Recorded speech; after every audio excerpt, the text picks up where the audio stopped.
Hello there, and welcome back to the Sleepy Nova Chronicles. 360 million years ago, the wetlands ruled the Earth, not as a marginal habitat at the edges of more dominant ecosystems, not as the soggy border between the land and the water where neither fully claimed the territory, as the primary landscape of the planet's surface, vast, dark, warm, oxygen-poor swamps stretching across continents that bore no resemblance to the shapes you know from maps, dense with the first forests that ever grew on land, their roots standing in dark water that moved so slowly it barely registered as movement at all. Moved the way time moves at 4 in the morning, not fast enough to see, but measurably, certainly, carrying everything it touched from where it had been toward where it was going, patient beyond any human measure of patience, following the gradient of the land with the calm certainty of something that has never once questioned where it was heading. The slow water built the world. Not the fast water. Not the dramatic water. Not the waterfall or the rapid or the flood pulse that carves canyons and reshapes coastlines in a single violent season. The slow water. The dark, still, sediment-laden, oxygen-depleted, biologically dense water of swamps and marshes and meandering rivers so unhurried in their movement that they loop back on themselves in great curves called meanders, spending centuries traveling sideways for every kilometer they advance toward the sea, as if reluctant to leave the landscape they have been shaping since the rain that made them first fell on a hill that no longer exists. This is the world we are entering tonight. Not the world of fast water and dramatic geology. The world of slow water. The world of the wetland and the meandering river and the still, dark, productive, ancient system of water and sediment and biology that has been doing the quietest and most consequential work in the history of life on Earth for 360 million years. Quietly, without announcement, in the dark at the bottom of things. The image most people carry of a slow river or a wetland is one of two things.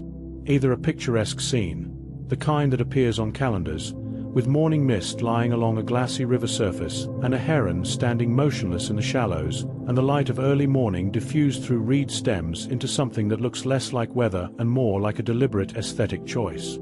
Or the other image, the one that carries a faint association with something slightly uncomfortable, something murky, something where you cannot see what is beneath the surface and you are not entirely certain you want to.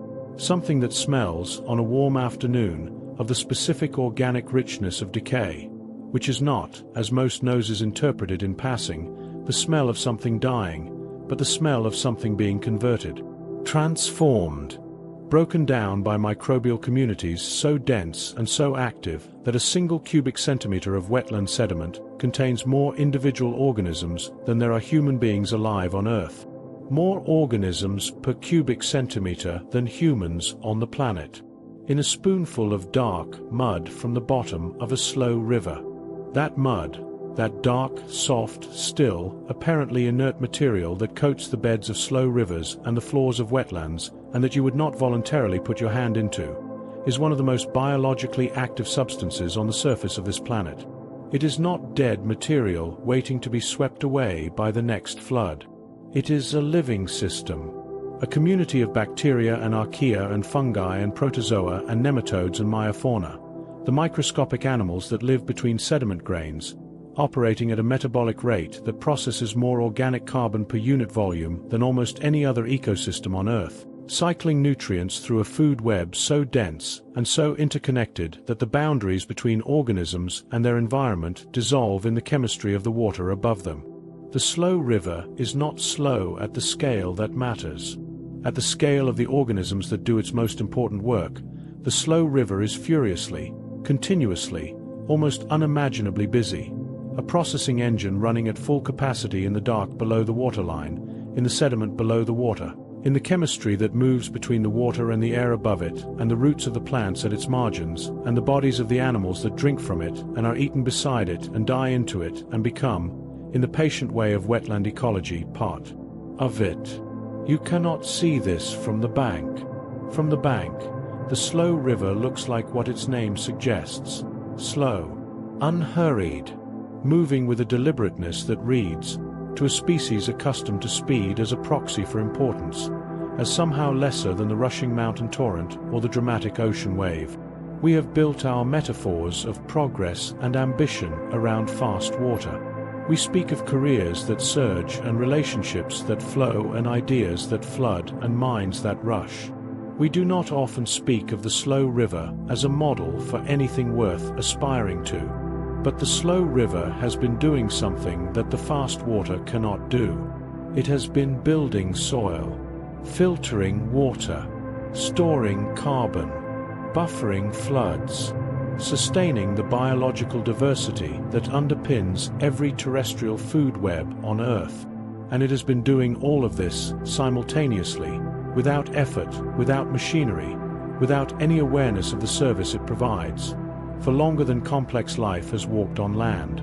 Detectives looking at the sediment cores extracted from ancient wetland deposits revealed that the carbon locked in the world's peatlands, the wetland ecosystems where the slow accumulation of partially decomposed organic material has been building up for thousands of years, represents approximately 30% of the world's entire soil carbon. 30% of all the carbon stored in all the soil on all the land surface of the Earth, concentrated in wetlands that cover approximately 3% of the land surface. 3% of the land. 30% of the soil carbon. The slow water punches 10 times above its weight in the planetary carbon balance. Has been doing so quietly, without acknowledgement, in dark, wet, apparently unremarkable landscapes that most of the world's economic systems have historically regarded as wastelands, as land to be drained, filled, converted to something more obviously productive, something drier and more legible to an agricultural or industrial logic that values what it can see and use immediately over what it cannot see and what works slowly, below the surface, over timescales that exceed any single human lifetime. You are lying still right now.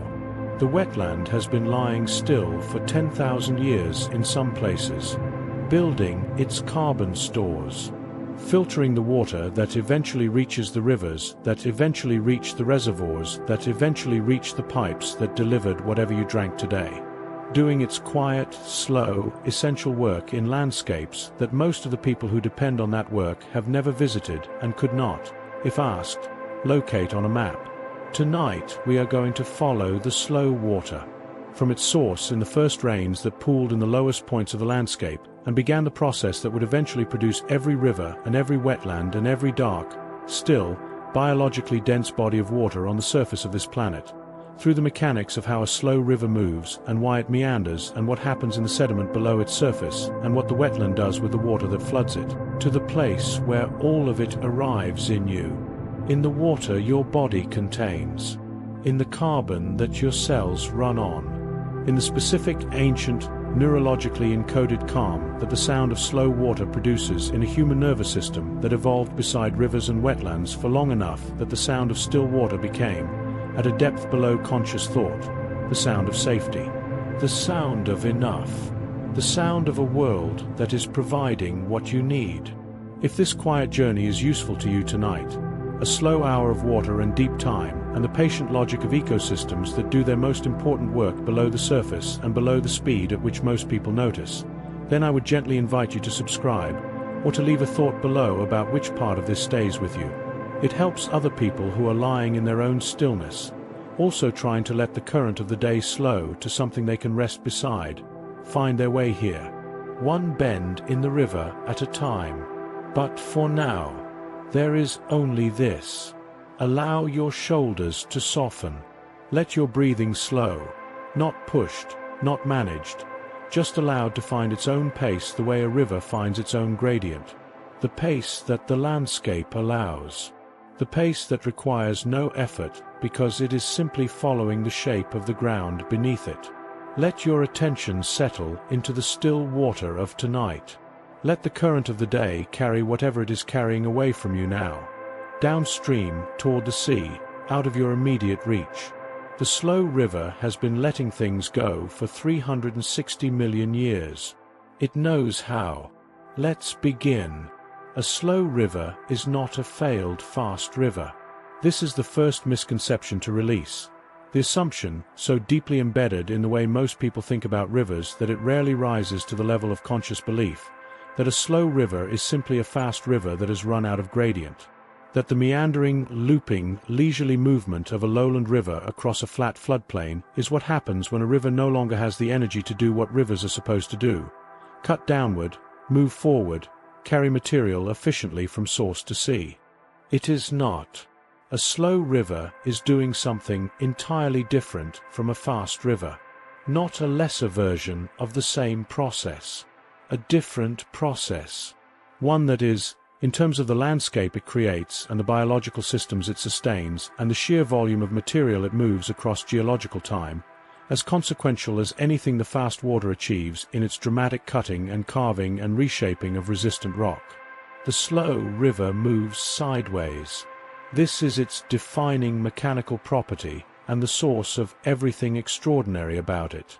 Where a fast river in a steep gradient channel cuts downward, eroding the bedrock beneath it, carving the valley deeper, moving material vertically from the channel bed toward the sea. A slow river on a low-gradient floodplain has almost no vertical erosion energy. The gradient is too shallow. The water is moving too slowly to lift the coarse sediment that vertical erosion requires.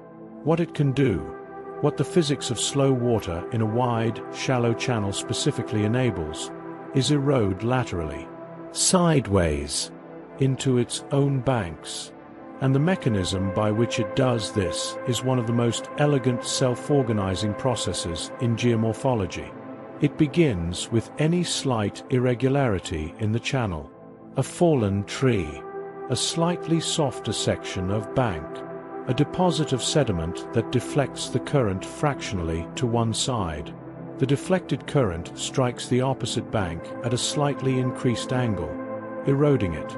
The erosion creates a curve.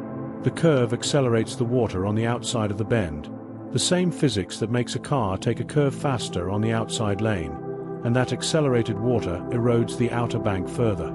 The inner bank, where the water slows as it rounds the bend, receives the sediment the outer bank loses, building a deposit called a point bar, a gentle accumulation of sand and fine gravel that grows as the curve deepens. The curve deepens. The meander, the sinuous, looping bend that gives meandering rivers their name, is not a stable shape. It is a dynamic process. The outer bank of each bend erodes continuously. The inner bank builds continuously. The entire meander migrates downstream and laterally across the floodplain, moving at rates of between 1 centimeter and 10 meters per year depending on the river's discharge, the erodibility of its banks, and the cohesiveness of the floodplain sediment. 1 centimeter to 10 meters per year. That sounds slow.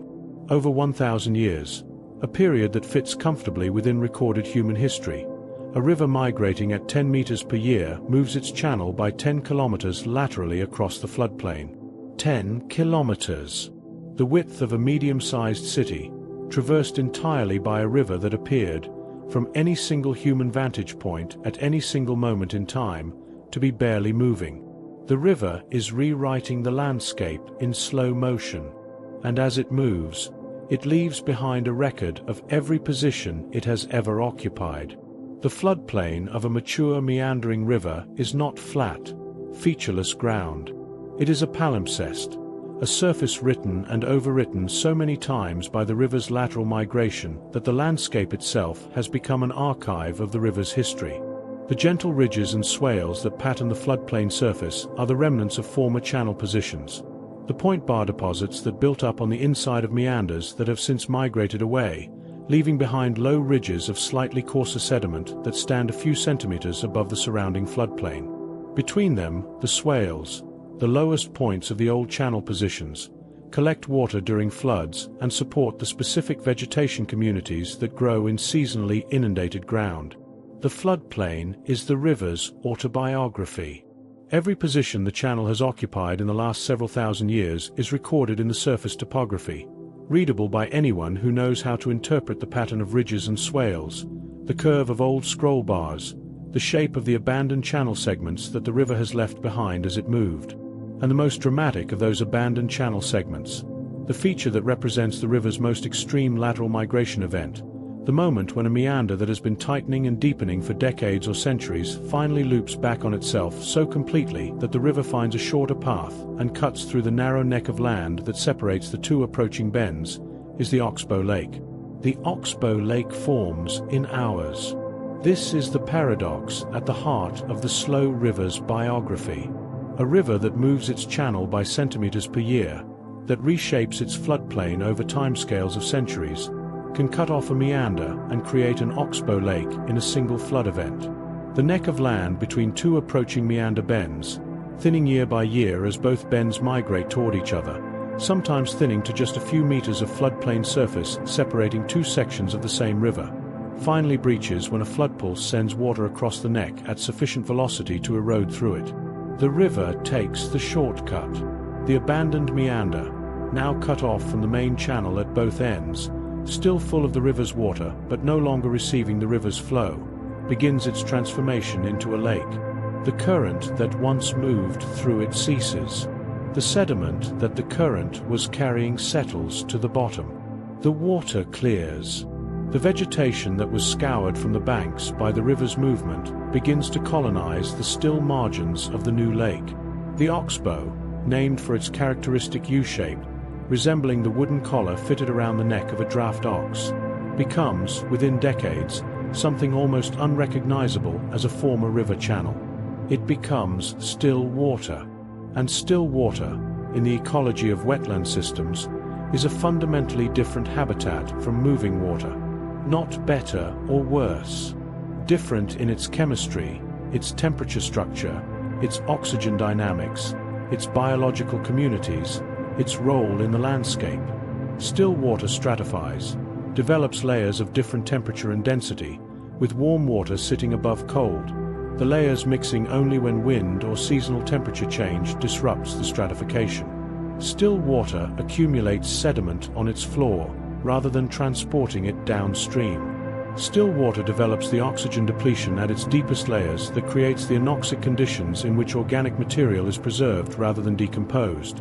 The conditions that build the dark, carbon-rich sediment that is the Oxbow Lake's primary biological product, and that will, over centuries, fill the lake entirely and convert it to wetland. The Oxbow Lake is becoming a wetland. Has been becoming a wetland since the moment the flood cut it off from the river. A process that began in hours, the meander neck breaching, the shortcut establishing, the former channel isolating, and that will complete itself in centuries, as the sediment accumulates and the aquatic vegetation advances from the margins and the open water shrinks and the lake becomes a marsh and the marsh becomes a fawn and the fawn becomes, if the hydrology allows, the peat-forming wetland that stores its carbon in the dark, cold, oxygen-depleted conditions of its own accumulated depth. Detectives looking at the sediment cores extracted from oxbow lakes along major meandering river systems revealed that the sediment record in an oxbow lake is among the most detailed archives of local environmental history available to researchers. More detailed, in many cases, than ice cores or tree rings, because the sediment accumulates continuously and the still water preserves biological material with extraordinary fidelity. Pollen grains, preserved in the anoxic sediment of an oxbow lake for thousands of years, record the vegetation history of the surrounding landscape. Diatom assemblages, the silica shells of microscopic algae that lived in the lake water, record changes in water chemistry and temperature. Macrofossils, the remains of insects and plant fragments large enough to see, record the biological community of the lake's margins across the full span of its existence. The Oxbow Lake remembers everything that happened beside it. The largest river system on Earth, the Amazon, moves more slow water than any other river on the planet, and produces oxbow lakes and wetlands at a scale that makes every other floodplain system look modest by comparison. The Amazon basin covers approximately 7 million square kilometers, an area roughly equal to the continental United States east of the Rocky Mountains. Its floodplain, the Varzea, the seasonally flooded forest that lines the river's main channel and major tributaries, covers approximately 350,000 square kilometers, an area larger than the entire United Kingdom. inundated to depths of up to 15 meters for several months of every year by the annual flood pulse that carries the runoff of an entire continent's worth of rainfall through a single river system to the sea. 350,000 square kilometers of flooded forest, under 15 meters of water, for several months every year. The Amazon's flood pulse is not a disaster. It is the ecological engine of the entire basin. The annual inundation of the Varzea floodplain deposits the nutrient-rich sediment that fertilizes the forest. The flooded forest provides habitat and food resources for the fish that feed a significant fraction of the protein requirements of the Amazon basin's human population. The fish, hundreds of species adapted specifically to the flooded forest habitat, species that feed on fruits and seeds falling from the canopy into the water, species whose entire reproductive cycle is timed to the flood pulse, disperse into the forest when the water rises, following the flood front into habitats that are dry land for 6 months of the year and navigable water for the other 6. The monster of the Amazon floodplain is not the river. It is the pulse, the annual rise and fall of water across a floodplain the size of a country, connecting the river to the forest, the fish to the fruit, the sediment to the soil, the carbon to the atmosphere and back again, in a cycle so large and so fundamental to the ecology of the surrounding region that hydrologists who study it describe the flood pulse not as an event that happens to the river system, but as the defining organizational principle of the entire ecosystem. The Amazon does not flood its floodplain. The flood pulse is the Amazon. Your cardiovascular system works on the same principle. The pulse, the rhythmic rise and fall of pressure through your arteries and veins, the flood of oxygenated blood reaching the tissues and the return of deoxygenated blood to the lungs, is not an event that happens to your circulatory system. It is the circulatory system's defining organizational principle. The tissues of your body are calibrated to the pulse the way the Varzea forest is calibrated to the Amazon's flood pulse, timed to the rhythm, dependent on the delivery, shaped by millions of years of evolution in a body whose internal environment has always moved in pulses rather than in continuous flow. You carry a flood pulse in your chest. It has been running since before you were born. Will run until you die. Approximately 100,000 times per day, the pulse moves through you, carrying what the tissues need, removing what they have produced, maintaining the chemical environment in which every cell in your body operates, doing for your biology what the Amazon's flood pulse does for the Varzea, fertilizing, connecting, cycling, sustaining. Right now, that pulse is slowing. Not because anything is wrong. Because everything is right. Because your body is entering the physiological state it enters every night when the demands of wakefulness subside and the deeper processes take over, and the first thing those deeper processes do is slow the pulse. Reduce the cardiac output. Lower the blood pressure. Allow the vascular system to shift from the high-flow, high-pressure mode of active wakefulness to the lower-flow, lower-pressure mode of rest and restoration. The flood pulse is receding. The sediment is settling. The still water is deepening above the floodplain of your rest. Detectives looking at the hydraulic properties of slow rivers revealed something that reframes the apparent passivity of slow water in a way that, at this hour, with your pulse already slowing and the day already far behind you, has a particular quality of rightness to it. The slow river carries more sediment than the fast river. Not in concentration. In total load. A fast river carries its sediment in suspension. The turbulent flow keeps particles in the water column, preventing them from settling, transporting them efficiently downstream. But the total volume of water moving through a fast, steep gradient river is typically far less than the volume moving through a slow, low gradient river at the bottom of the same catchment. The Amazon at its mouth discharges approximately 209,000 cubic meters of water per second, the largest river discharge on Earth, roughly equal to the combined discharge of the next 7 largest rivers in the world. Most of that water has been moving slowly for thousands of kilometers across the world's largest floodplain. 209,000 cubic meters per second. If you filled an Olympic swimming pool, 2,500 cubic meters, the Amazon would fill it in slightly over 1/100th of a second. In a single second, The Amazon discharges enough water to fill 83 Olympic swimming pools. In a single day, it discharges enough water to cover the entire land surface of England to a depth of approximately 1 meter. In a single day. The slow river is not doing less. It is doing more, moving more water, carrying more sediment, transporting more dissolved material, processing more organic carbon through its biological communities, than any fast river on Earth.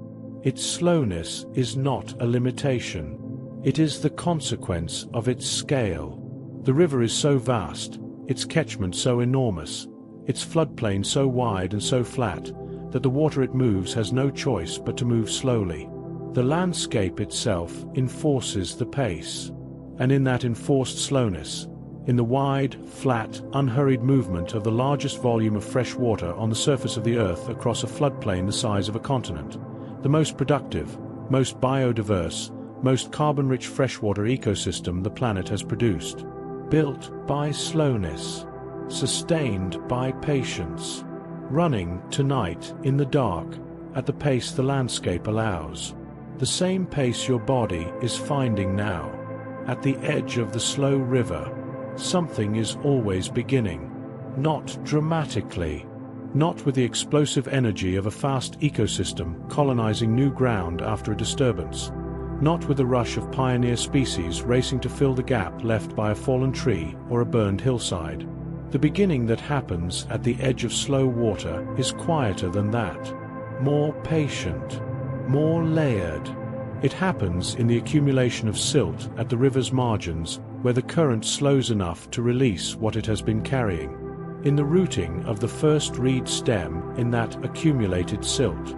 In the gradual, imperceptible thickening of the reed bed as one stem becomes 10, and 10 becomes 100, and 100 becomes the dense, rustling, living wall of vegetation that lines the banks of every slow river that has been left alone long enough to build what the water allows.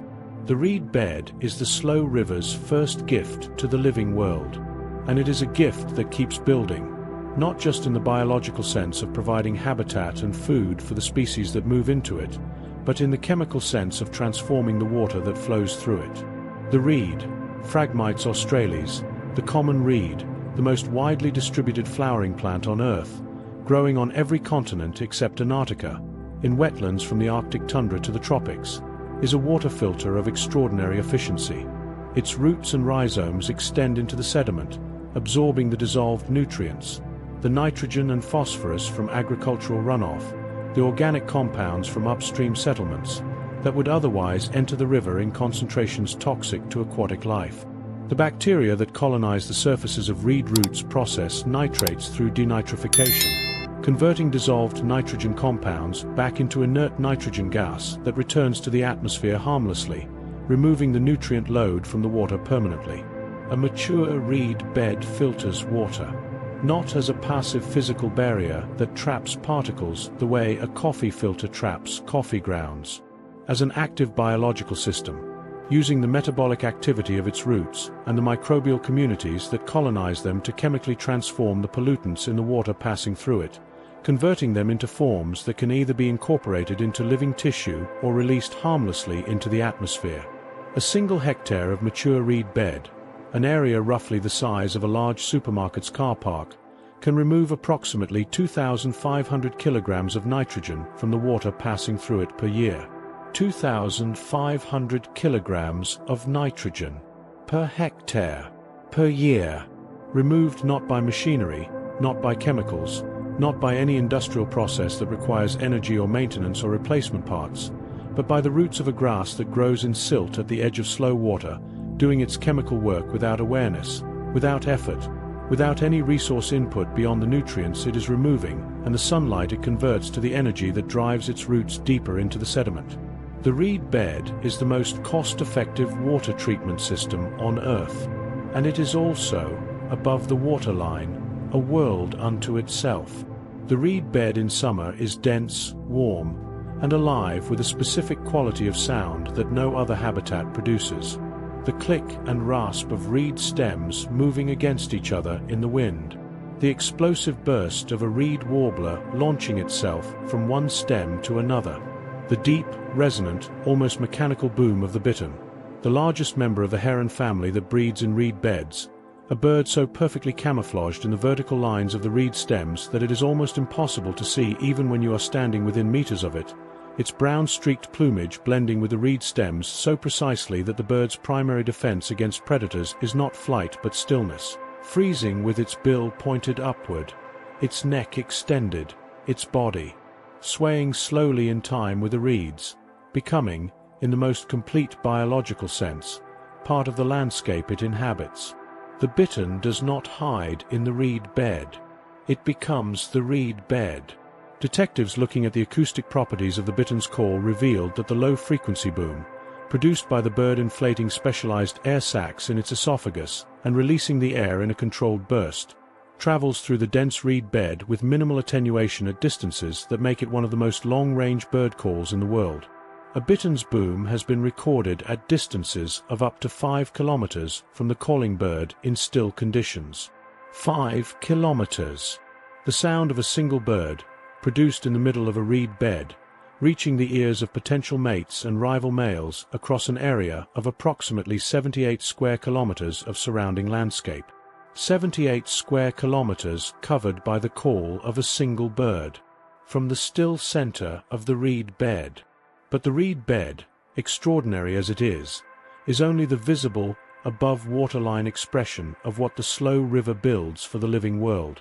Below the waterline, in the dark sediment and the slow-moving water of the river's margins and the still water of its associated wetlands, a biological community assembles that represents, in terms of species diversity and ecological function, one of the most productive systems per unit area on the surface of the Earth. Freshwater invertebrates. The animals that most people have never looked at and would not, if they encountered one in isolation. A caddisfly larva in its constructed case of tiny stones, a water scorpion hanging motionless in the shallows, a diving beetle hauling its air supply beneath it like a silver bubble, immediately recognize as the foundation of an entire food web. These are the organisms that process the organic material entering the river from the surrounding landscape. The fallen leaves, the dead plant material, the algae growing on submerged surfaces, breaking it down into particles small enough for smaller organisms to consume, and in doing so becoming the primary food source for the fish and the birds and the mammals that make the slow river one of the most visually abundant wildlife habitats in the world. A single square meter of riverbed gravel in a healthy slow river can support populations of invertebrates numbering in the thousands. Mayfly nymphs and stonefly larvae and caddisfly cases and chironomid midges and amphipods and isopods and the diverse, intricate, largely invisible community of organisms that makes the sediment of a slow river not just a substrate for other life but a living system in itself. Thousands of individuals per square meter. Your own skin, the organ that interfaces between your body and the world, that maintains the boundary between your internal chemistry and the external environment, supports a microbial community of approximately 1.5 trillion individual organisms across its total surface area. 1.5 trillion bacteria and fungi and archaea living in the microhabitats of your skin's surface, your hair follicles, your sweat glands, the creases and surfaces of every square centimeter of your body's exterior. They are not parasites. They are residents, part of your skin's ecological community, contributing to its defense against harmful organisms and its maintenance of the chemical environment that keeps the skin barrier intact.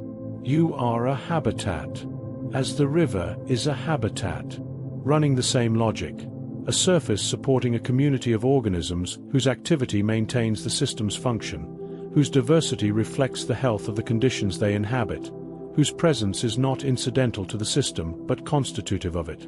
Remove the invertebrates from the river, and the river loses its capacity to process organic material. Remove your skin microbiome, and your skin loses its capacity to resist pathogenic colonization. The river and your skin are ecosystems built on the same principle. Diversity equals function. Abundance equals health. Now consider what arrives to harvest that abundance. The otter. Lutra lutra, the Eurasian otter, is, in the language of ecology, a keystone predator. Not the largest predator in the river system.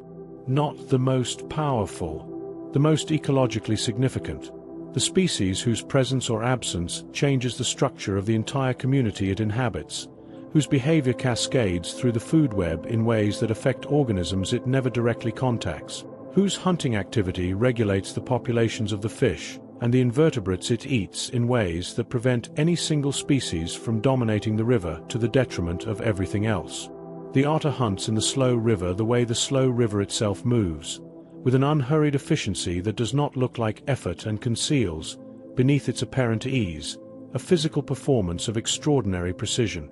An otter can remain submerged for up to 4 minutes in a single dive, can reach speeds of 12 kilometers per hour underwater, faster than most competitive human swimmers, can detect the movement of prey in turbid, dark water through the vibrissae, the sensitive facial whiskers that remain sensitive to hydrodynamic disturbance even when the water visibility is zero.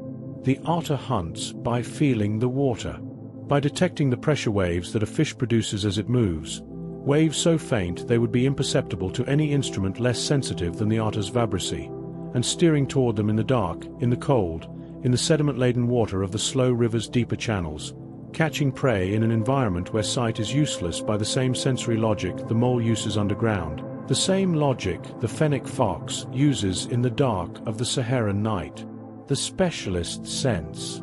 The organ evolved for a specific environment, so demanding that only one solution works. Detectives looking at the otter's impact on river ecosystems in regions where it had been absent for decades and then reintroduced revealed something that reframes the quiet, apparently gentle presence of an otter moving through still water at dusk as something considerably more consequential than it appears. River systems with established otter populations show measurably different fish community structures from river systems without them, with a greater diversity of fish species, a healthier size distribution within those species, and a reduced dominance of the large, fast-growing predatory fish species that, in the absence of otter predation, tend to monopolize the available food resources and reduce the diversity of the wider fish community. The otter's presence makes the river more complex, more diverse, more resilient, more capable of absorbing disturbance without losing its structure. Not because the otter is managing the river with any awareness of what it is doing, because the otter is hunting, and hunting is eating, and eating is removing certain individuals from certain populations at certain sizes and in certain locations, and that removal, multiplied by every dive across every night of every otter's life in every river, reshapes the ecology of the entire water body in the direction of greater complexity and greater resilience. The slow river does not need to be managed. It needs to be inhabited. And nothing inhabits the slow river with the completeness of the animals that evolved in it, that have been shaped by the specific pressures of slow water, dark sediment, seasonal flood pulse, and the dense invertebrate communities of the river margin into forms so precisely matched to the river's conditions that removing them from it reveals, by their absence, how much they were contributing to it. The beaver is the most extreme example. Castor fiber, the Eurasian beaver, is not simply an animal that lives beside rivers. It is an animal that builds rivers. That takes a stream or a shallow watercourse and, through the construction of dams from felled timber and packed mud and woven branches, converts it into a system of ponds and channels and flooded woodland that creates, in the surrounding landscape, the conditions for wetland ecology to establish in places where no wetland previously existed. A single beaver family, typically 2 adults and their offspring from the current and previous year, can construct dams that raise water levels by up to 1 meter across areas of several hectares, flooding the valley floor and creating the still, shallow, productive water that supports the invertebrate communities that support the fish that attract the otters and the herons and the kingfishers and every other species that the wetland draws from the surrounding landscape. One family, several hectares of new wetland, built from timber and mud.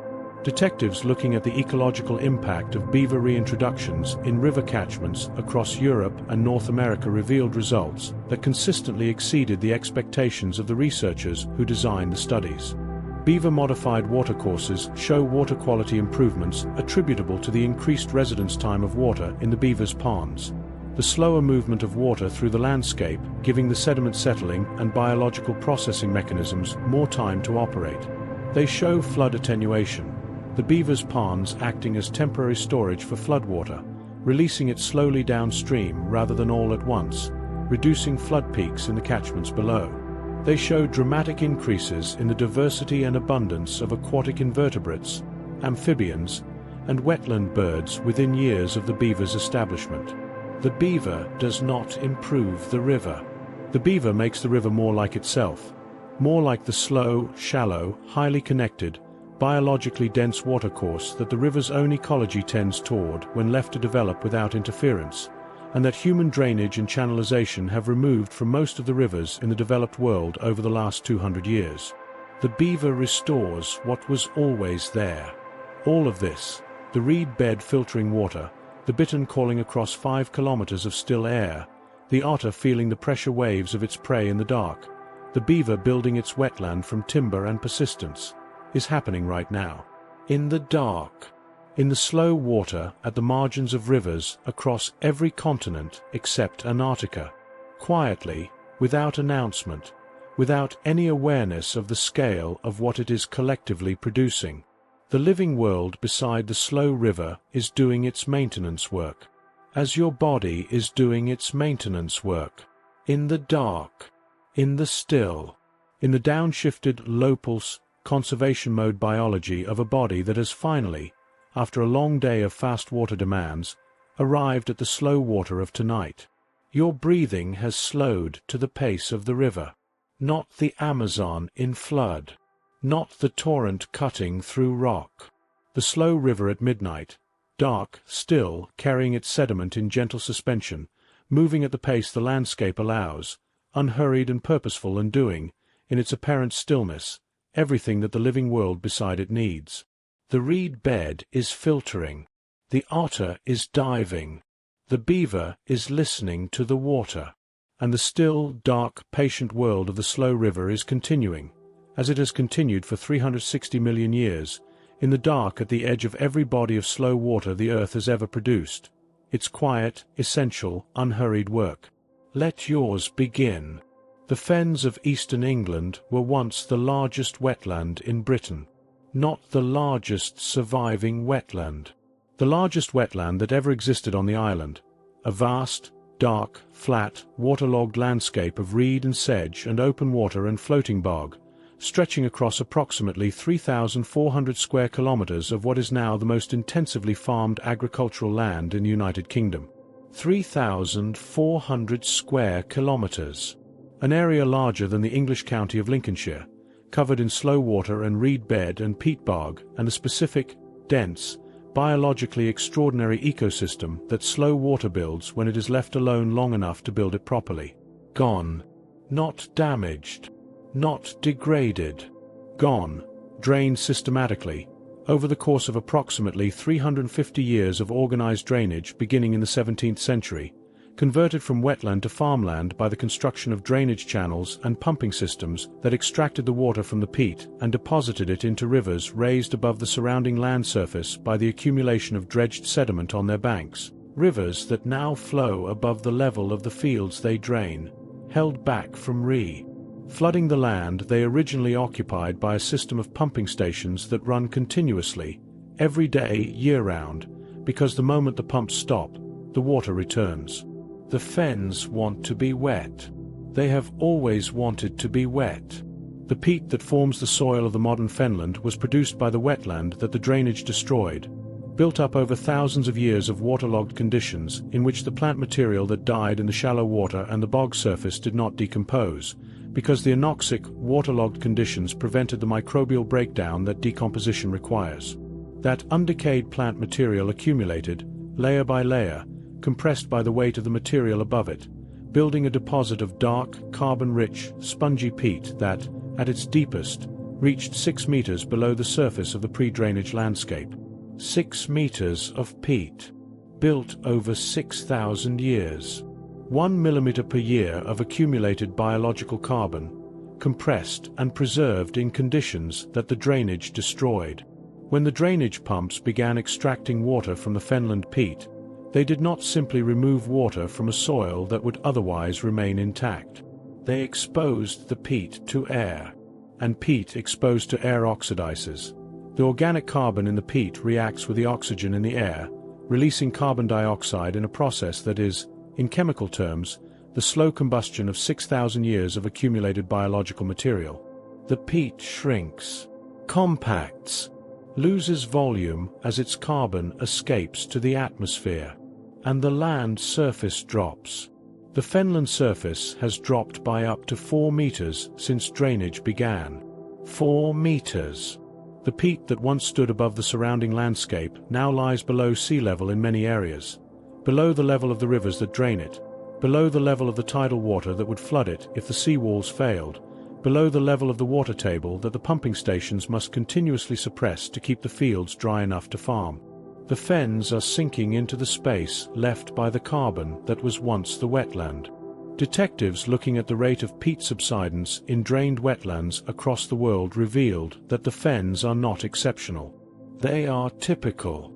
Drained peatlands worldwide are subsiding at rates of between 1 and 3 centimeters per year, sinking as their oxidizing peat releases its stored carbon and loses its structural volume, creating landscapes that are progressively more difficult and more expensive to keep drained, that require progressively more powerful and more energy-intensive pumping to prevent reflooding, that are moving, year by year, toward a threshold below which the cost of keeping them dry will exceed the economic value of the crops they produce.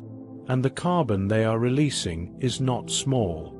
Drained peatlands cover approximately 15% of the world's total peatland area, the fraction of the global peat resource that has been converted to agriculture or otherwise drained since the beginning of systematic land drainage.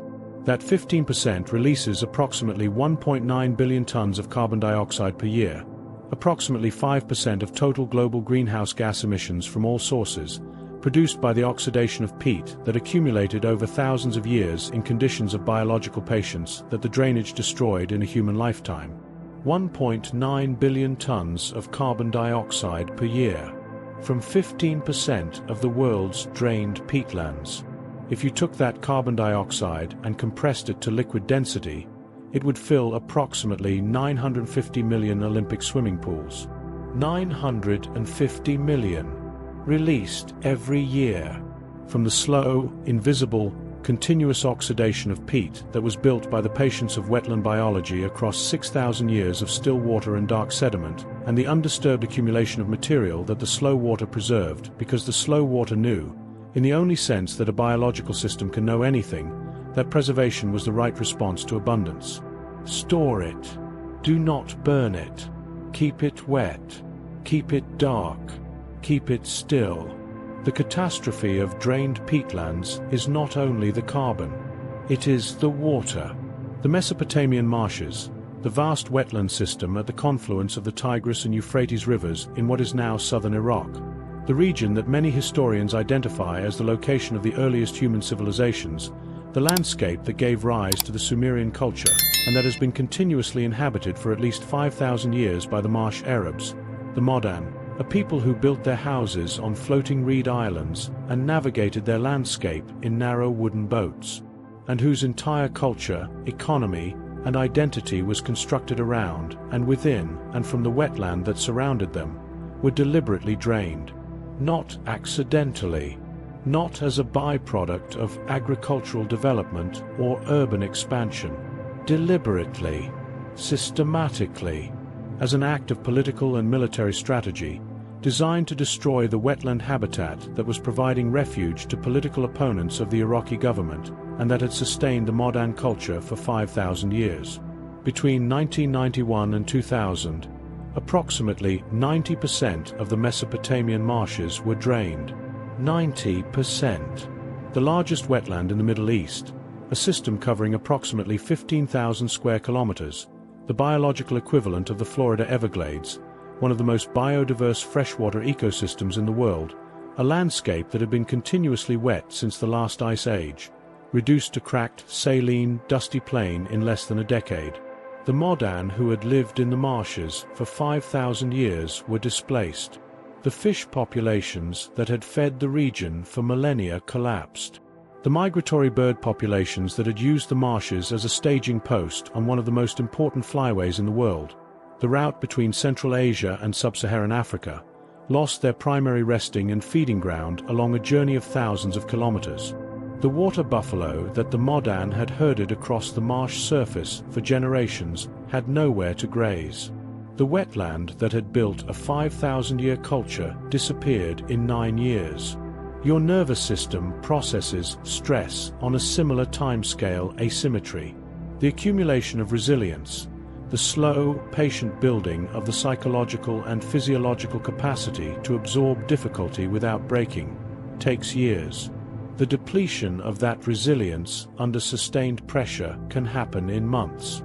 The system that took the longest to build is always the most vulnerable to rapid loss. The slow water that took 6,000 years to build its peat can be drained in a decade. The nervous system that took years to build its capacity for calm can be depleted in a season of sustained stress. Both systems recover slowly. Both require the same conditions for recovery: the return of the water, the return of the stillness, the return of the patient, unhurried conditions in which the slow accumulation of what was lost can begin again. And here is where the catastrophe of the Mesopotamian marshes turns, because after the political circumstances changed and the drainage infrastructure was damaged and the water began, tentatively, to return, something happened that the researchers who documented it described with a consistency that the data did not entirely allow them to expect. The marshes began to recover. Within 2 years of reflooding, aquatic vegetation had re-established across significant areas of the re-wetted marshland. Within 5 years, fish populations had returned to sections of the marsh that had been dry for a decade. Within 10 years, approximately 58% of the original marsh area had been re-wetted, and the biological recovery, measured in vegetation cover, fish diversity, bird populations, and water quality, was measurably underway. Not complete. Not restored to the condition that 5,000 years of continuous wetland ecology had produced, but alive, growing, reconnecting the biological communities that the drainage had severed, rebuilding the food web from the bottom up, doing what the slow water always does when the conditions return, beginning again. Detectives looking at the rate of wetland recovery following reflooding in multiple drained wetland systems across the world revealed a consistent pattern that contains, at its center, a biological fact of considerable comfort. The organisms that make wetland ecology possible, the aquatic invertebrates, the microbial communities in the sediment, the seeds of wetland plant species, do not disappear when a wetland is drained. They persist. In the dry sediment of the former wetland floor, in the dried seed bank of the soil, in the dormant egg masses of aquatic invertebrates that can survive desiccation for years or decades, in the spores of the wetland plants waiting for the water to return. The wetland is dormant, not dead.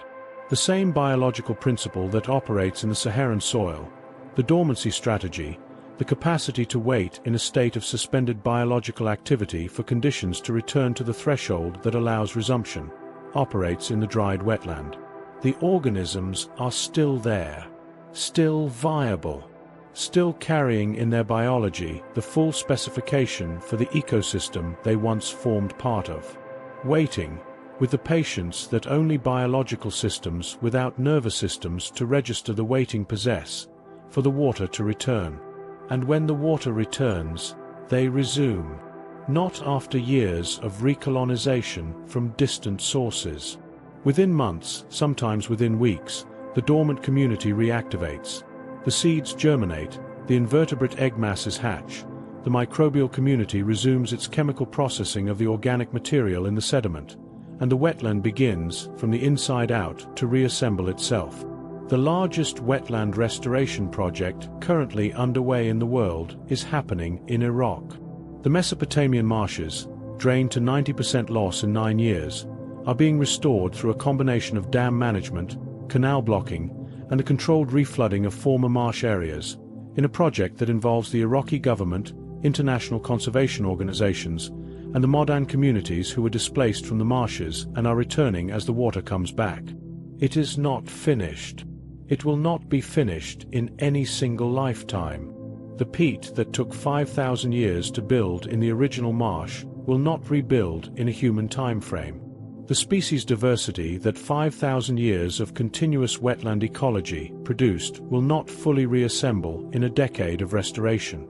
The modern culture that was built over 5,000 years of intimate relationship with the wetland will not recover everything that was lost in 9 years of destruction. But the water is back in more than half the original marsh area. The fish are returning. The birds are stopping again on their migration routes. The reed beds are spreading from the margins inward, filtering the returning water, providing the habitat structure that the returning animals need, doing the slow, patient, unhurried work that reed beds have always done at the edges of slow water.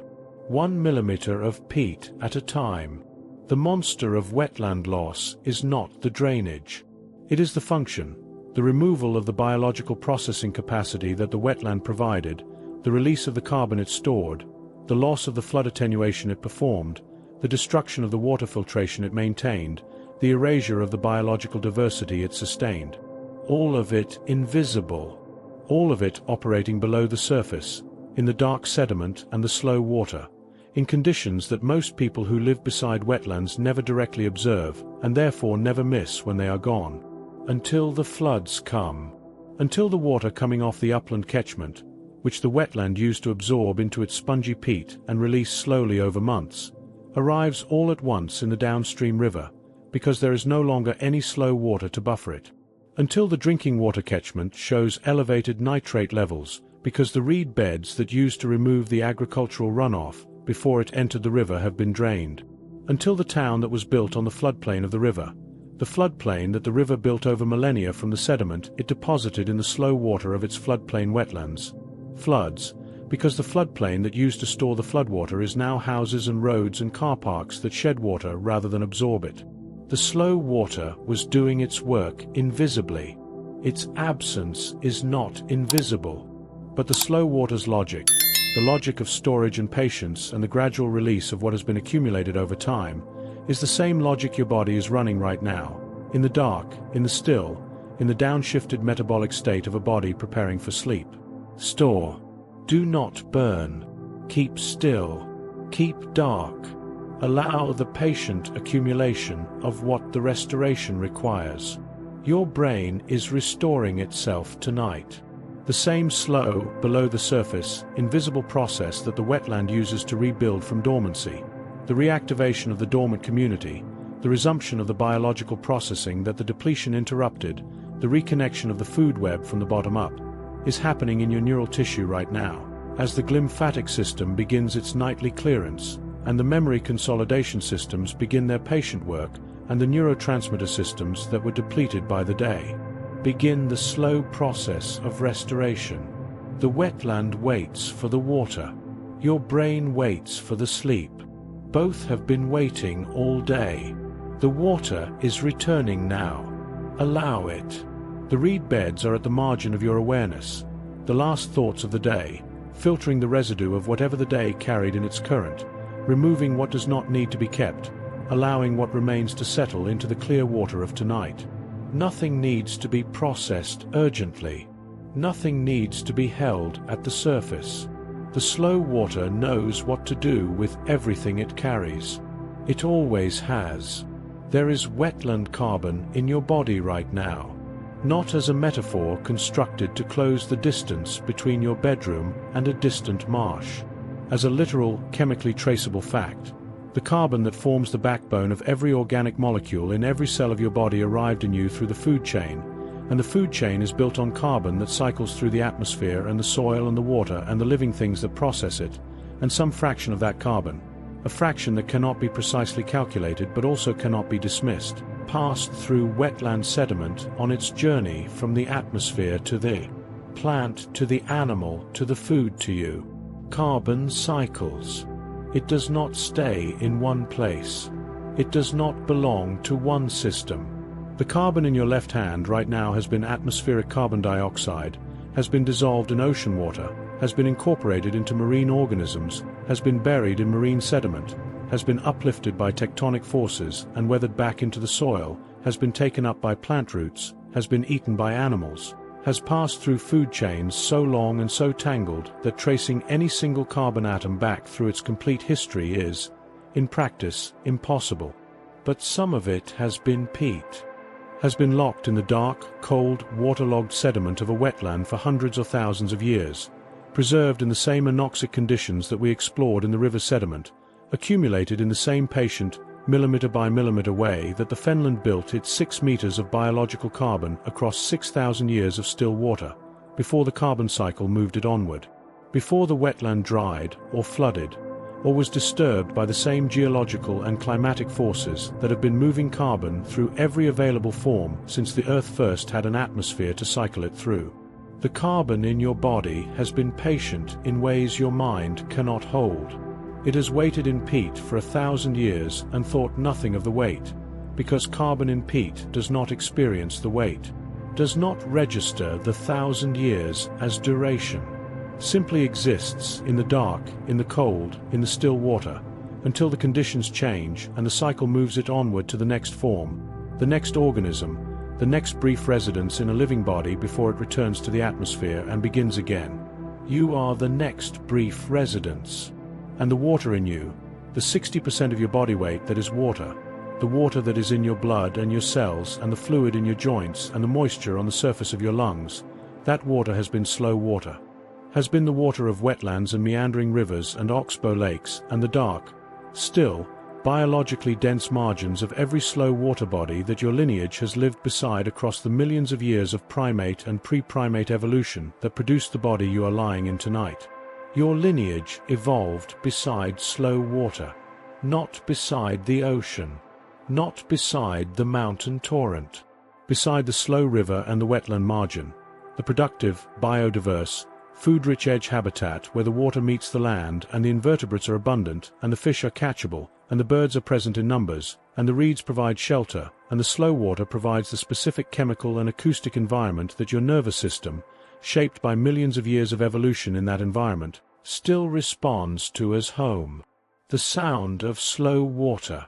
Detectives looking at the neurological response of human subjects to recordings of different water sounds revealed a consistent hierarchy of calming effect, a ranking of water sounds by their capacity to reduce activity in the brain's default mode network, the neural system associated with self-referential thought, rumination, and the specific cognitive activity that produces anxiety and prevents sleep. At the top of that hierarchy, producing the greatest reduction in default mode network activity, the greatest increase in parasympathetic nervous system tone, the greatest measurable reduction in cortisol, were not the dramatic water sounds, not the crashing wave or the waterfall or the heavy rain on a hard surface. The most calming water sound was slow-moving water. The sound of a river moving at low flow over a shallow gravel bed. The sound of water lapping at a reed stem. The sound of the slight, irregular percussion of surface water moving in the wind. Not the rhythmic crash of ocean surf, but the soft, arrhythmic, unpredictable sound of water that is almost still, that moves in patterns too complex and too subtle to predict, that produces in the auditory cortex the specific stimulation pattern that the brain interprets as natural, as safe, as the acoustic signature of an environment where the threats that shaped human evolution are absent.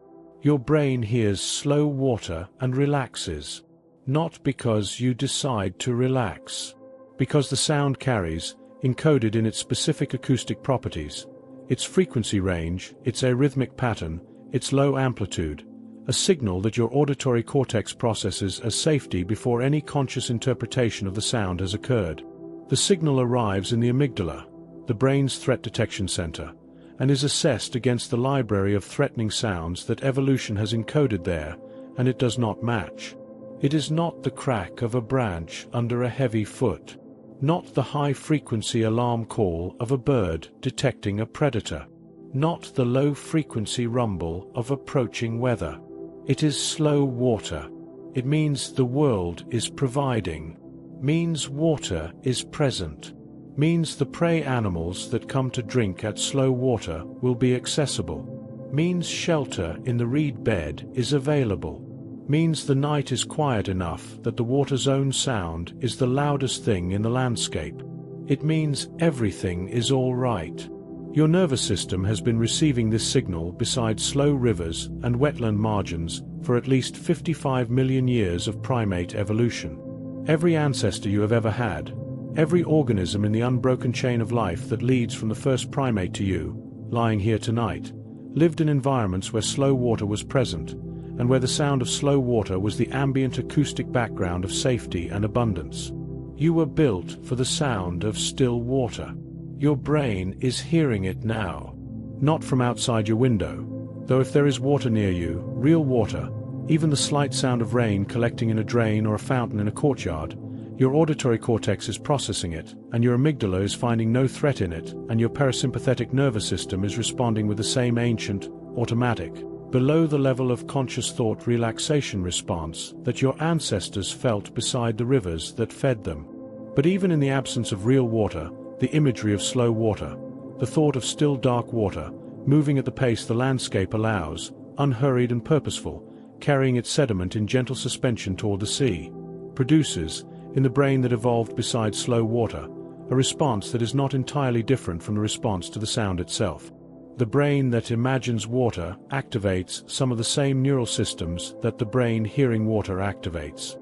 The image and the reality are not the same, but they share enough neural substrate that the image of still water, held quietly in the mind of a person lying in the dark, produces a measurable shift in the direction of calm. You have been lying beside the slow river for the past hour. In the imagery, in the biology, in the carbon that passed through peat, in the water that your body contains and that the slow river, somewhere in its history, also contained.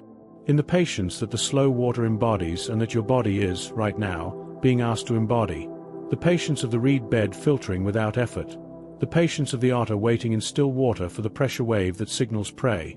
The patience of the beaver building its dam one branch at a time across seasons that no single branch placing could complete alone.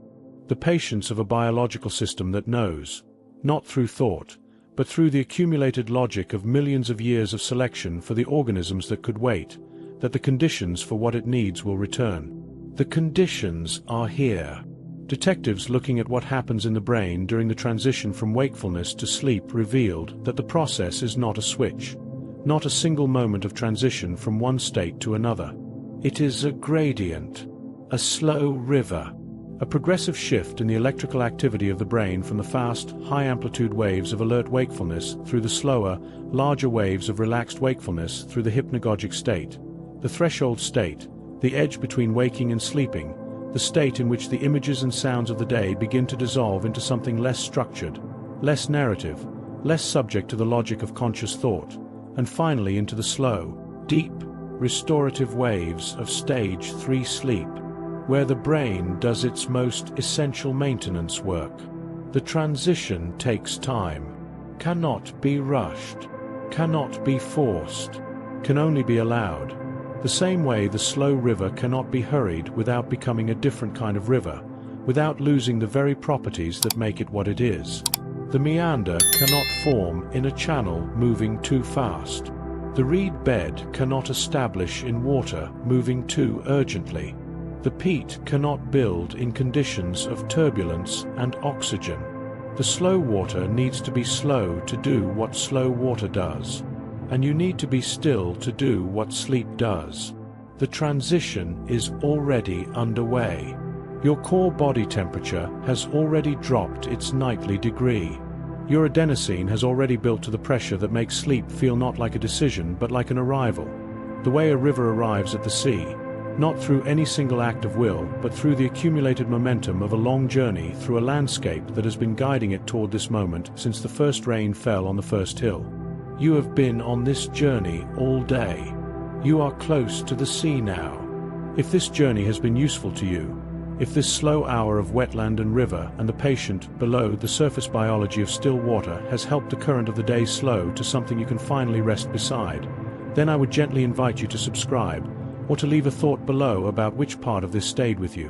Whether it was the bittern standing still in the reed bed becoming the reed bed, or the otter feeling the pressure wave of its prey in the dark water, or the Mesopotamian marshes returning after 9 years of absence, or simply the knowledge that the carbon in your cells has been peat, patient, dark, preserved.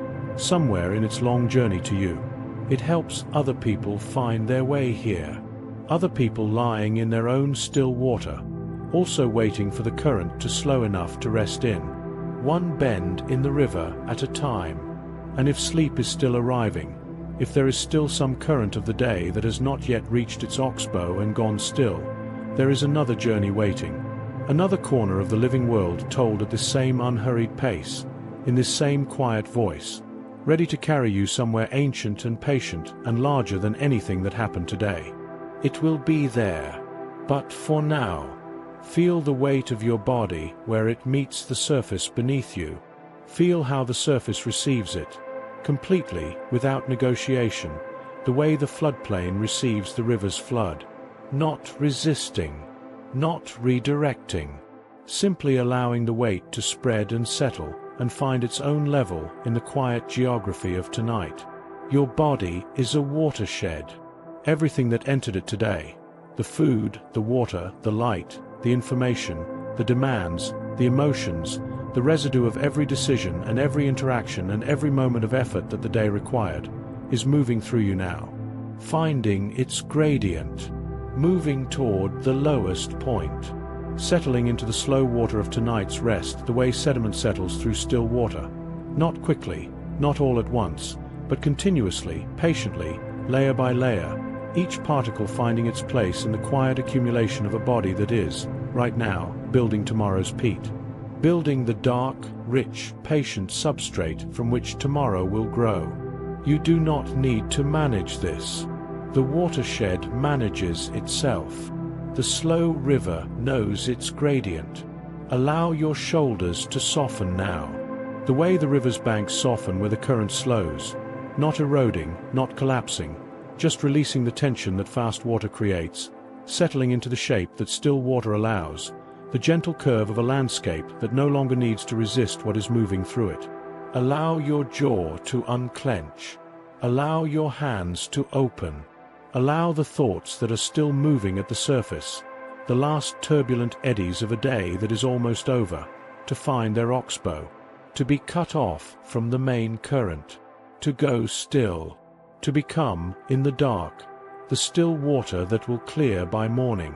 Your breathing is already the slow river, already moving at the pace the landscape allows, already carrying what it carries without effort, without resistance, following the gradient that your biology has been following since before you were born, the gradient toward rest, toward the deep and restorative stillness of a body that has arrived, finally, at the still water it has been moving toward all day. 360 million years ago, the slow water ruled the earth. Tonight, it rules this. The reed bed is at the margin of your thoughts. The otter is still. The beaver is listening. The peat is building in the dark. And you are the slow river, moving at the pace the landscape allows, toward the still, toward the dark, toward the sea. Nothing needs carrying tonight. The current will carry it. Let go. Sleep well. And good night.